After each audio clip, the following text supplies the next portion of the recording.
L'Olympique de Marseille s'est imposé sur le terrain du SCO d'Angers 2-0, un but d'Adrien Rabiot et un but de Neil Maupay, deux passes décisives signées Amine Gouiri. Mais dans cette vidéo, on va s'intéresser plus particulièrement à un joueur, le numéro 22 de l'Olympique de Marseille, qui a fait ses premiers pas, tout simplement en Ligue 1, et donc évidemment sous les couleurs phocéennes. Ismaël Bennacer, arrivé en provenance de l'AC Milan, qui a fait tout simplement une prestation énorme au milieu de terrain. Il a été omniprésent pendant 65 minutes de jeu.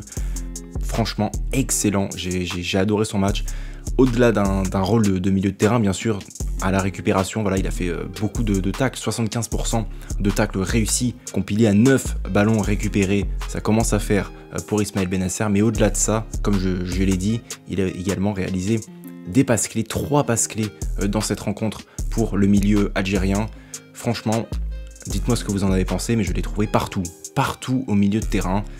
C'est forcément voilà, un rôle différent que celui de Valentin Rongier quand il est là. Valentin Rongier, attention, j'ai vu beaucoup de gens sur Twitter parler en bien de Bennacer, en défonçant un petit peu Rongier. Il faut respecter quand même Valentin Rongier, ce qu'il fait à l'OM, c'est un excellent joueur.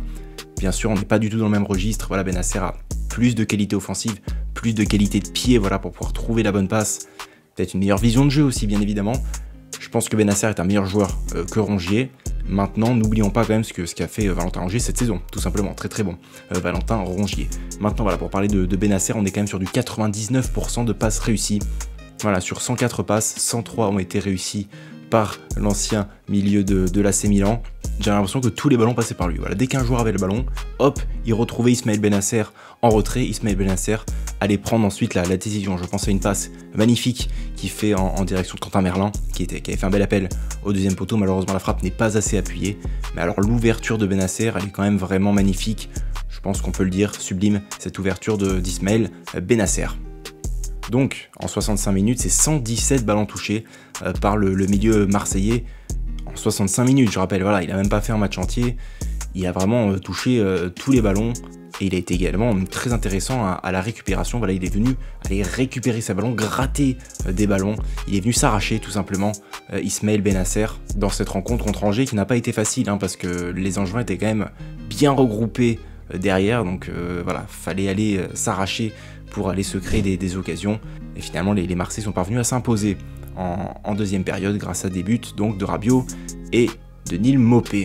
Au-delà de ça, Ismaël Bennacer a également réalisé 6 centres dans cette rencontre et 4 passes en profondeur. Les 4 passes en profondeur ont été réussies, il a créé une grosse occasion et il a réussi 4 centres sur 6 tentés. Très intéressant, encore une fois, il a seulement 5 paires de balles et une faute, donc franchement c'est un match globalement plus que réussi. Et franchement, en fait, quand on voit ce genre de joueurs sous le maillot de l'Olympique de Marseille, on se rend compte à quel point ils sont au-dessus du lot. Alors attention, bien sûr, c'est que son premier match, ce n'est que son premier match, voilà, il faut quand même le rappeler, il est même pas à 100%, Ismaël Bennacer, ça ne peut que être vraiment de bon augure pour la suite, voilà, pour la suite à Marseille, évidemment, pour cette saison, et puis évidemment pour la saison prochaine, où on pense voilà, avoir plus de joueurs tous à 100% et qui s'entendent encore mieux. Déjà que là, ça commence à bien prendre dans cette équipe marseillaise. Je pense que voilà, la saison prochaine, ça peut faire très mal, notamment si jamais il y a cette qualification en Ligue des Champions qui semble malgré tout bien parti, parce que l'Olympique de Marseille réalise une très bonne saison avec beaucoup de points. Donc on espère voir Ismaël Bennacer dès dimanche contre l'AS Saint-Etienne. On sait qu'il a toujours rêvé de disputer un match au Vélodrome sous les couleurs de l'Olympique de Marseille. Lui qui avait déjà joué un match amical, bien sûr, avec l'AC Milan il y a quelques saisons de cela.